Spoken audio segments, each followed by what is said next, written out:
Bismillahirrahmanirrahim. Bismillahirrahmanirrahim. Assalamu alaikum. Dear students, today we are going to begin with our third topic, that is professions. What is a profession? A profession is a job at which someone works and for which they have had training.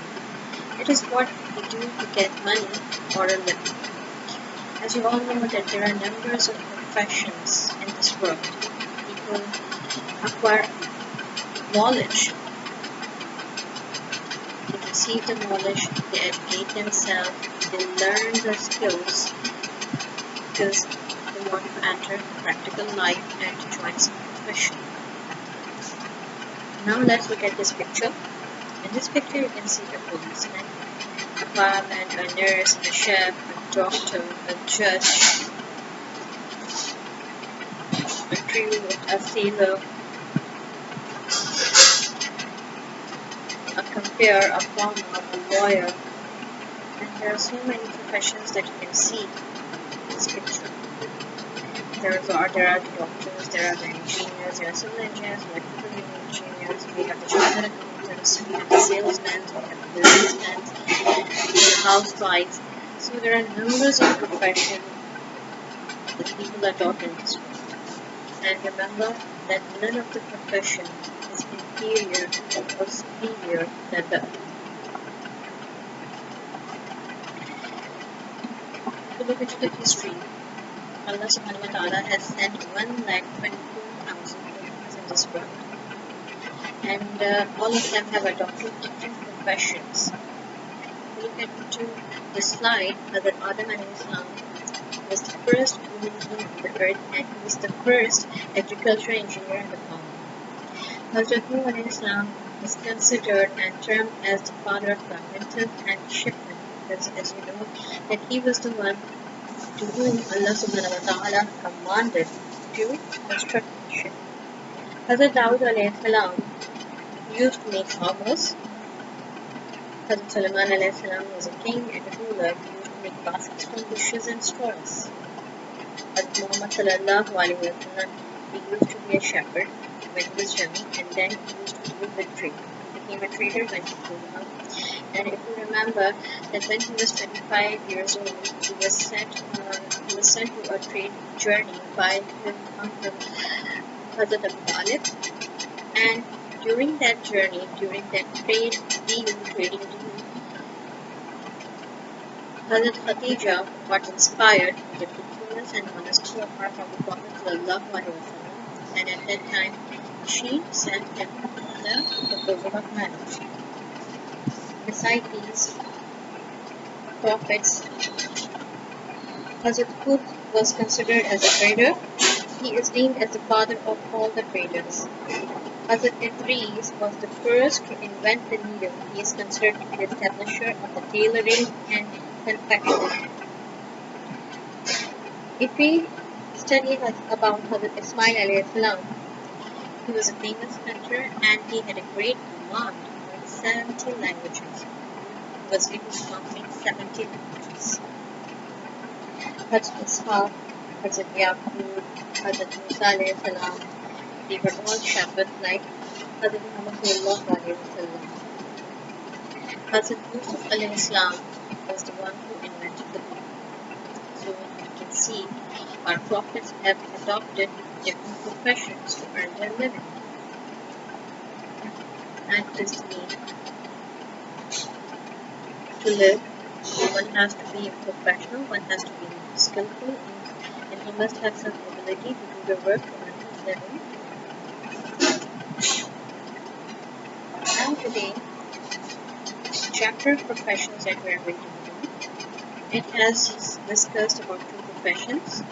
The foremost profession is teaching. The second profession is fishing. In this part, we are going to discuss about the profession of teaching. And teaching is the profession that creates all other professions. Those teachers are called the builders of the nation. They are the builders of the future. They are the builders of the upcoming generation.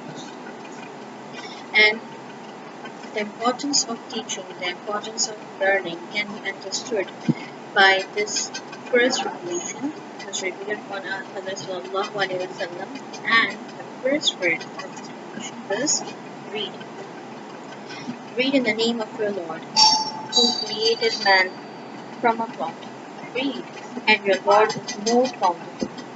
He who taught the use of the pen taught man which he knew not. He who taught the use of the pen taught man which he knew not. Now we are going to read page number 7.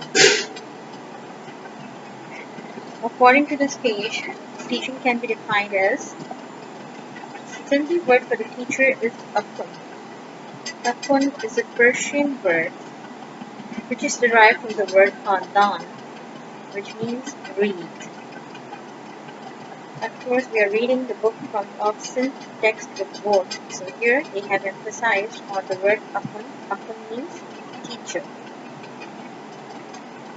Akun is derived from the Persian word khandan, and khandan means to read. And the first revelation that was revealed on our Holy Prophet sallallahu alaihi wasallam, it emphasized on reading, on learning. So the first word was read, iqra. Now let's look at the difficult words. Enshrined, saved, divine, gods, par excellence, beyond excellence, means best, striving, struggle.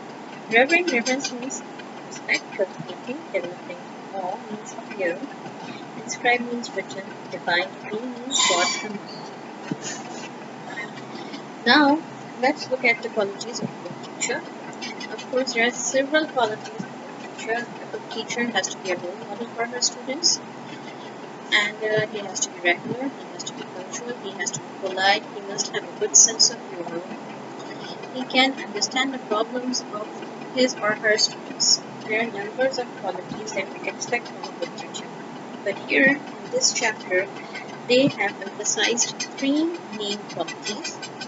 Number 1, he or she loves and appreciates the profession. Number 2, he or she has thirst for knowledge.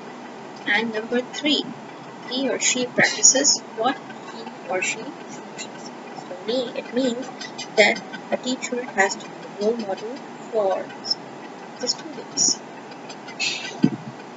Now look at the comprehension questions. After reading page number 7, you have to read these questions. What does the word akul mean? How does a teacher fulfill God's command? What are the qualities of a teacher? Reference to context. Hence, a teacher is a reader par excellence, one who fulfills God's command, expressed in the first word of the revelation. Name the lesson. What was the first word of revelation? How does a teacher fulfill God's command? The best teachers are always those who remain students forever. What quality of a teacher is discussed at this time? How can a teacher love and appreciate the profession? Now let's move on to the fill in the blanks. A good teacher dash what he preaches. The word akul means dash. He must prefer the dash and dash of the students. People in the dash always have a high regard for teachers. A word dash is the best expression of teachers' status and dignity. This message is the reflection of dash found in sacred writing. Since God's law is dash on their hearts.